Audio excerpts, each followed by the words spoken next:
चित्रपटाची सुरुवात होते एका गोळीबाराने भरलेल्या शेवटापासून आणि त्याच्याच मागे लपलेली आहे एका माणसाची भयंकर गोष्ट, मालिकची गोष्ट.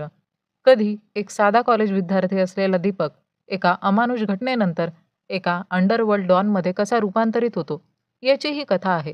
जिथे प्रेमापासून सुरू झालेला त्याचा प्रवास सूड, रक्तपात आणि सत्तेच्या हव्यासापर्यंत पोहोचतो. राजकारण, गुन्हेगारी आणि पोलीस यंत्रणेतील भ्रष्ट ताकदींशी झुंजत मालिक स्वतःच एक सत्ता बनतो. पण ही केवळ गुन्हेगाराची गोष्ट नाही. ही आहे एका बायकोसाठी, बाळासाठी आणि नॉर्मल आयुष्याच्या स्वप्नासाठी आतून तडफडणाऱ्या माणसाची कहाणी. आणि जिथे संपतो असं वाटतं, तिथूनच तो परत येतो सूड घेण्यासाठी. तर चला मंडळी, जास्त वेळ न दवडता मालिकची कहाणी जाणून घेऊया. सुरुवातीला पोलिसांनी मालिकला चारही बाजूनी घेरले आहे. मालिकला खूप गंभीर जखमा झाल्या आहे. तो त्या बिल्डिंगमध्ये एकटाच आहे आणि बाहेर खूप सारे पोलीस तैनात आहे. मालिकला गोळ्या लागलेल्या आहेत आणि त्याच्या जिवंत राहण्याची कोणतीही शक्यता नाही. मग कथा 2 वर्षांपूर्वी शिफ्ट होते, जिथे सगळे लोक मालिकला घाबरतात. अगदी पोलीस सुद्धा त्याचे ट्रक्स थांबवत नाही. पण एका इन्स्पेक्टरने मालिकचे 50 ट्रक थांबवले. त्याने मालिकच्या माणसांना मारहाण करून तिथंच बसवलं. तेव्हा मालिकचा मित्र बदुना त्या इन्स्पेक्टरला पकडून मालिककडे आणतो. त्या इन्स्पेक्टरने मालिकचे ट्रक थांबवले होते कारण त्याला चंद्रशेखरनं तसं करण्यास सांगितलं होतं. ते समजतात मालिक त्या इन्स्पेक्टरला ठार मारतो. या चित्रपटात मालिक हिरो नाही. तो फक्त एक भुकेला वाघ आहे, ज्याला फक्त सत्ता हवी आहे आणि ती सत्ता मिळवण्यासाठी त्याने किती लोकांना मारलं आहे, याचं काहीच मोजमाप नाही. आज तो इतका शक्तिशाली यामुळेच बनलाय.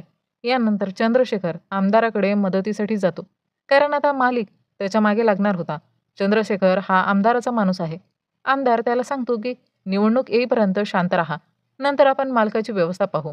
पण चंद्रशेखरला इतका वेळ वाट बघायची नसते आणि त्याचा आमदारावरही विश्वास उरलेला नसतो की सत्ता मिळाल्यानंतर तो त्याचा पाठिंबा ठेवेलच की नाही.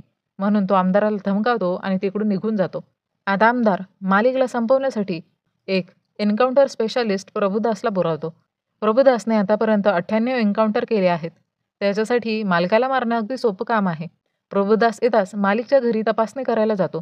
त्याच्या आईवडिलांना घाबरवतो आणि घरातील सगळ्या वस्तू फोडून तोडून टाकतो. मग तो मालिकच्या बायकोला समजावतो की मालिकने सरेंडर केलेलंच बरं, नाहीतर तो त्याचा 100वा एन्काउंटर पूर्ण करेलच. रात्री मालिक चोरपणे आपल्या घरी येतो आणि आपल्या पत्नी शालिनीला सर्व काही ठीक करण्याचं वचन देतो.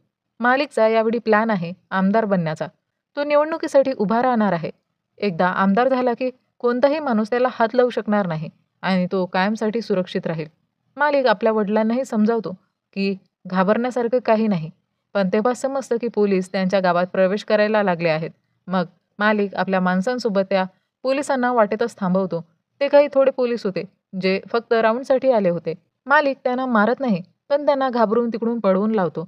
आणि आता भविष्यात प्रभुदास पुन्हा कधीही त्याच्या घरी येऊ नये हे निश्चित करण्यासाठी मालिक प्रभुदासच्या नातवाचं अपहरण करतो.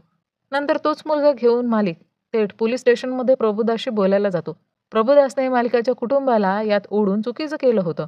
आता मालिक सुद्धा तसंच करत आहे. पण जर प्रभुदास खरा मर्द असेल तर त्याने मालकाशी लढावं, त्याच्या कुटुंबाशी नाही. या धमकीनंतर प्रभुदास खूप घाबरतो. त्याने यानंतर काहीही कारवाई केली नाही. मालिक आपल्या सत्ता आणि प्रभावाच्या जोरावर व्यवसायात येणारे टेंडर्सही सहज मिळवतो. टेंडर निघायच्या आधीच ठरलेलं असायचं की ते टेंडर मालकाच्याच माणसाला मिळणार. ही गोष्ट पाहून चंद्रशेखर खूप चिडतो आणि तो मालिकसाठी टेंडर मिळवणाऱ्या माणसाला ठार मारतो आणि पुन्हा एकदा आमदाराच्या मागे लपतो. आता आमदार आणि मालिक यांच्यात समेट घडवून आणण्यासाठी या दोघांचा हेड शंकर एक मीटिंग घेतो.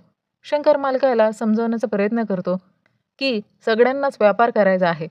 मालिक जे करत आहे त्यामुळे बाकीचे व्यापारी नक्की चिडलेले असणार. पण मालिक थेट सांगतो की तो इथे राज्य करायला आलेला आहे, इतर व्यापाऱ्यांना खुश ठेवण्यासाठी नाही. आणि हा सगळा हिंसाचार करायला त्याला आमदारच चिथावत आहे. मालिक स्वतःहून काही सुरू करत नाहीये. आधी त्याच्या मागे एन्काउंटर स्पेशालिस्ट लावला आणि आता त्याच्या माणसाला मारलं. मालिक आमदाराला त्याची खुर्ची ओढून घेण्याची धमकीही देतो. पण सध्या तो आपल्या त्या माणसासाठी 1,00,000 रुपयांची भरपाई मिळवतो. मालिक शंकरलाही घाबरत नाही. जरी शंकर त्याच्यासाठी वडिलांसारखा माणूस असला तरीही. शंकर तोच माणूस आहे ज्याने दीपकला मालिक बनवलं. मालिक निघून गेल्यावर आमदार शंकरला सांगतो की की मालिकला संपवूया, नाहीतर तो आपल्यासाठीच धोका बनेल. पण शंकर जेव्हा पहिल्यांदा मालकाला भेटला आणि त्याला एक विलन बनवलं, तेव्हा त्याला समजलं होतं की मालिकला संपवणं फार कठीण आहे. तो खूप पुढे जाणार हे तेव्हाच त्याला समजलं होतं. आता पुन्हा कथा भूतकाळात जाते. तेव्हा दीपक कॉलेजमध्ये विद्यार्थी होता. तो आपल्या पत्नीवर खूप प्रेम करत होता. तिच्यासाठी तो आपली फुटबॉल मॅचसुद्धा हरला होता, कारण ती नाराज होऊ नये म्हणून. तेव्हा शंकर त्याच्या कॉलेजमध्ये भाषण देण्यासाठी आला होता. शंकर सर्व विद्यार्थ्यांसाठी एक प्रेरणास्थान होता. सर्वांना मोठं होऊन त्याच्यासारखंच यशस्वी व्हायचं होतं. अगदी दीपकलाही. नंतर दीपक घरी परततो आणि आपल्या वडिलांचे जे मालक आहेत त्यांच्याशी उद्धटपणे वागतो. दीपकचे वडील दुसऱ्याच्या शेतात काम करतात, म्हणून त्या मालकाचं त्यांच्यासाठी खूप महत्त्व होतं. पण दीपकला कोणाचंही नोकर व्हायचं नव्हतं, म्हणून तो त्या मालकाला सन्मान देत नाही. हीच गोष्ट पाहून ते लोक खूप चिडतात आणि दीपकच्या वडिलांवर ट्रॅक्टर चालवतात. दीपक खूपच संतापतो आणि वरून हा हल्ला करणारा माणूस शंकरचाच निघतो. मग दीपक थेट शंकरकडे मदत मागायला जातो. पण शंकर त्याला बाहेर काढतो आणि म्हणतो, "जेव्हा तू स्वतःच्या वडिलांसाठी काही करत नाहीस, तर मी का करू?"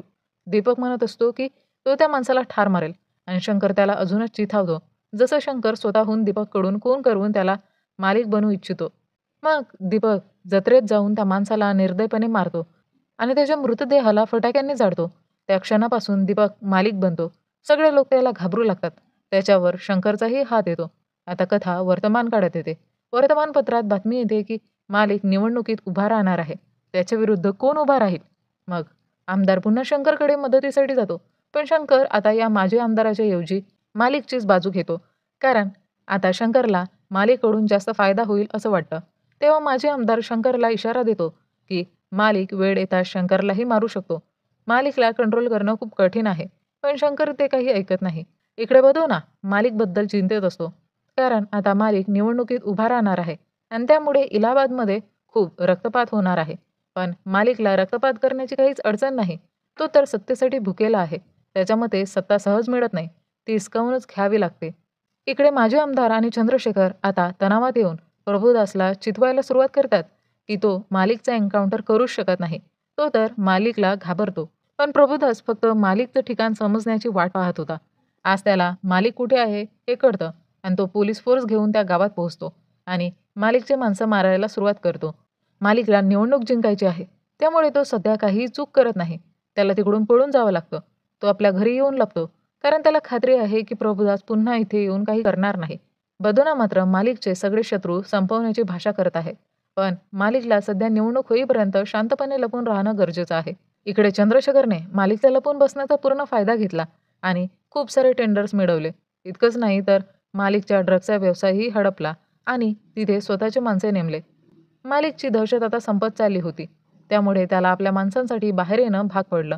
त्याने आपला ट्रक व्यवसाय परत मिळवण्यासाठी चंद्रशेखरचे खूप सारे माणसं ठार मारले. निवडणूक अगदी जवळ आल्यावर हे हत्याकांड पाहून शंकर पुन्हा मालिक आणि माजी आमदाराला सेटलमेंटसाठी बोलावतो. आता या दोघांनाही समजूत करून शांततेचा मार्ग स्वीकारावा लागणार होता. इलाहाबादमध्ये इतका रक्तपात होऊ द्यायचा नव्हता. पण आता मालिकला पूर्ण सत्ता हवी होती. तो कोणासोबतही आता कोणताही समझोता करायला तयार नव्हता. मालिक निवडणूक एकटाच लढणार आणि जिंकणार सुद्धा. मग शंकर त्याच्या पाठीशी राहो किंवा नाही. मालिक शंकरला स्पष्ट शब्दात सांगतो की त्याने त्याच्या आड येऊ नये. आता शंकरला कडून चुकलं होतं की त्याचा मालिकवर आता काहीच कंट्रोल उरलेला नाही. त्यामुळे आता मालिकला संपवणं गरजेचं झालं आहे. तेव्हा शंकर, माजी आमदार, प्रभुदास आणि चंद्रशेखर एकत्र येतात. प्रभुदास पोलीस फोर्ससोबत मालिक बाहेर येऊ शकणारे सगळे रस्ते बंद करतो. मग त्याने मालिकचे माणसं शोधून त्यांना मारायला सुरुवात केली. तो फक्त मालिकचे माणसंच नाही तर त्याच्या कुटुंबालाही मारतो. अगदी लहान मुलं असो किंवा म्हातारे लोक. आणि गावकऱ्यांनाही घाबरवू लागतो की त्यांनी मालिकला मदत करू नये. तेव्हा बदोना आणि मालिक दोघांनाही समजलं की आता केवळ माजी आमदारच नाही तर शंकरही पोलिसांना मदत करत आहे. कारण शंकरच्या पाठिंब्याशिवाय पोलीस इतकं काही करणं शक्यच नव्हतं. म्हणून मालिक ना माजी आमदाराकडे गेला ना चंद्रशेखर किंवा प्रभुदासकडे. तो थेट शंकरलाच संपवायला निघतो. मालिकच्या माणसांनी त्या ठिकाणी खूप गोळ्या झाडल्या, जेणेकरून कुणी पुन्हा त्यांच्या विरुद्ध उभं राहण्यासाठी दोनदा विचार करावा. आणि मग मालिकने स्वतः शंकरला ठार केलं. यानंतर शालिनी मालिकला भेटायला येते. ती त्याला काही दिवसांसाठी इथून दूर जाण्यास सांगते. जेव्हा सर्व शांत होईल तेव्हा परत यावं. पण मालिक जाणार नव्हता. तेव्हाच त्याला कळतं की तो वडील होणार आहे आणि शालिनी प्रेग्नंट आहे. मग आपल्या बाळासाठी तो काही काळासाठी दूर निघून जातो. त्यावेळी शालिनीने त्याच्या चांगल्या मूडचा फायदा घेत त्याला त्याच्या भविष्यासंदर्भात विचार करायला सांगितलं. भविष्यात लोक त्यांच्या मुलाला गुन्हेगाराचं मूल म्हणतील. शालिनीला लाल बत्तीच्या गाडीत फिरायचं नाही. तिला साधं आणि नॉर्मल आयुष्य हवं आहे, जिथे कोणापासूनही लपावं लागणार नाही. भीतीत जगावं लागणार नाही आणि दररोज एकत्र राहता येईल. नाहीतर आजपर्यंत ती एकटीच राहत होती. पण आता मालिक गुन्हेगारी जगतात खूप पुढे निघून गेला आहे. मालिक अजून परत यायच्या मनस्थितीत नव्हता, पण तरीही आपल्या पत्नी आणि होणाऱ्या बाळासाठी एक नॉर्मल आयुष्य जगण्यासाठी तो सरेंडर करायला तयार होतो. शालिनी आनंदाने घरी परत जायला निघते आणि मालिक कोर्टात सरेंडर करायला जातो. पण तेव्हाच त्याला कळतं की त्याच्या शत्रूंनी शालिनीला ठार मारलं आहे. त्या लोकांनी शालिनीच्या गाडीवर अनेक गोळ्या झाडल्या आणि मग गाडी पेटवून दिली. मालिकला शालिनीचं शरीरही सापडत नाही. हे सगळं करण्यासाठी बिहारमधून गुंडांना बोलवण्यात आलं होतं. मालिक आता त्या गुंडांना शोधून काढतो आणि त्यांना प्रचंड मारहाण करून नंतर सर्वांना एकत्र फासावर लटकवतो. मालिकच्या आत खूप संताप साचलेला होता. आता तो प्रत्येकाला क्रूरपणे मारणार होता. इकडे प्रभुदास माजी आमदाराला सांगतो की शालिनीला त्यांनीच मारलं. त्यांना वाटलं होतं की त्या गाडीमध्ये मालिक असेल, पण गाडीत फक्त शालिनी होती. आता मालिक कधीही येऊन त्यांना मारू शकतो. म्हणून माजी आमदार स्वतःचा जीव वाचवण्यासाठी शेखरवर हा सगळा खापर फोडतो. जेणेकरून मालिक चंद्रशेखरला मारून शांत होईल आणि मग तो स्वतः मालिकचे पाय धरून त्याची माफी मागू शकेल.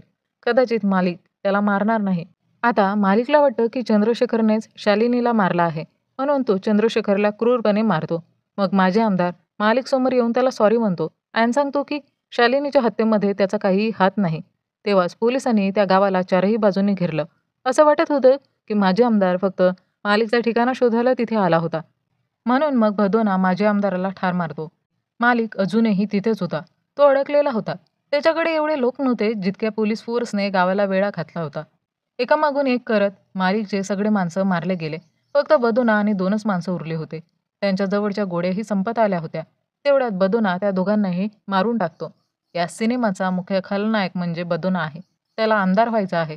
मालिकसारखी सत्ता त्याला हवी आहे.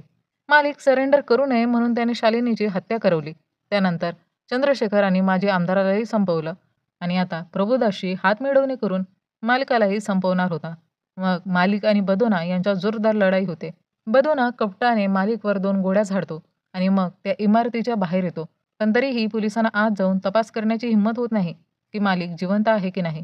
ते रात्र होण्याची वाट बघतात. मग संपूर्ण इमारतीवर गोळीबार करून त्या इमारतीलाच आग लावून देतात. आता मालिक एकटाच होता. त्याच्याकडे ना पुरेशा गोळ्या होता, ना बाहेर पडण्याचा काही मार्ग. सर्वांना वाटतं की त्या अटॅकमध्ये मालिक मारला गेला आहे. आता काही काळानंतर बदोना आमदार बनतो आणि प्रभुदासला मालिकच्या एन्काउंटरसाठी पुरस्कार मिळतो. मग 1 वर्षानंतर मालिक आपला सूड घेण्यासाठी परत येतो. आता मालिक परत आला आहे. त्याच्यामुळे संपूर्ण फोर्स आणि सगळे खलनायक पुन्हा घाबरायला लागतात. अशा व्यक्तीने आपला सूड नक्की घेतलाच असणार. आणि इथेच या सस्पेन्ससह मालिक हा चित्रपट संपतो. एकेकाळी प्रेमासाठी लढणारा दीपक शेवटी सुडासाठी रक्ताच्या समुद्रात पोहतो. मालिक ही फक्त एका गुन्हेगाराची कहाणी नाही, ही त्या समाजाचीही कहाणी आहे, जिथे अन्याय, सत्ता आणि राजकारण एका तरुणाच्या आयुष्याला बदलून टाकतात. शेवटी मालिक सूड घेतो, पण त्याच्या भोवती काहीच उरत नाही. ना आपतं, ना घर, ना शांतता. मालिक चित्रपटातून आपण एक गोष्ट लक्षात घ्यायला हवी. सत्ता आणि सूड यांचे आकर्षण कितीही मोठं असलं, तरी त्याचा शेवट कधीच शांततामय होत नाही. या चित्रपटामध्ये हिंसेचं उदात्तीकरण केलं गेलं आहे. चित्रपटात हिंसाचार भरपूर आहे, जो काही तरुणांना चुकीची प्रेरणा देऊ शकतो. गुन्हेगारीचं ग्लॅमरायझेशन इथे केलं गेलं आहे. मालिक जसं की एका हिरोसारखा मानला जातो, त्यामुळे गुन्हेगारीकडे आकर्षण वाटू शकतं. हा चित्रपट आपल्याला शिकवतो की क्रोध, सूड आणि सत्ता यांचं आकर्षण तात्पुरतं वाटू शकतं, पण आयुष्यभराची शांतता ते नष्ट करतं. खरं आयुष्य हे प्रेम, कुटुंब आणि नीतिमत्तेत आहे, बंदुकीच्या ट्रिगरमध्ये नाही. गुन्हेगारीतून नेता बनणं ही वाट कधीच यशस्वी नाही आणि जर झाली तर ती फार काळ टिकत नाही. अशा चित्रपटांमधून फक्त करमणूक नाही तर शिकवण घ्या आणि स्वतःचं आयुष्य या चित्रपटात दाखवलेल्या मालिकसारखं न बनवता मार्गदर्शकसारखं बनवा.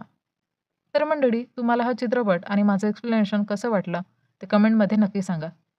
भेटूया लवकरच एका नवीन व्हिडिओमध्ये. तोपर्यंत टाटा, बाय बाय.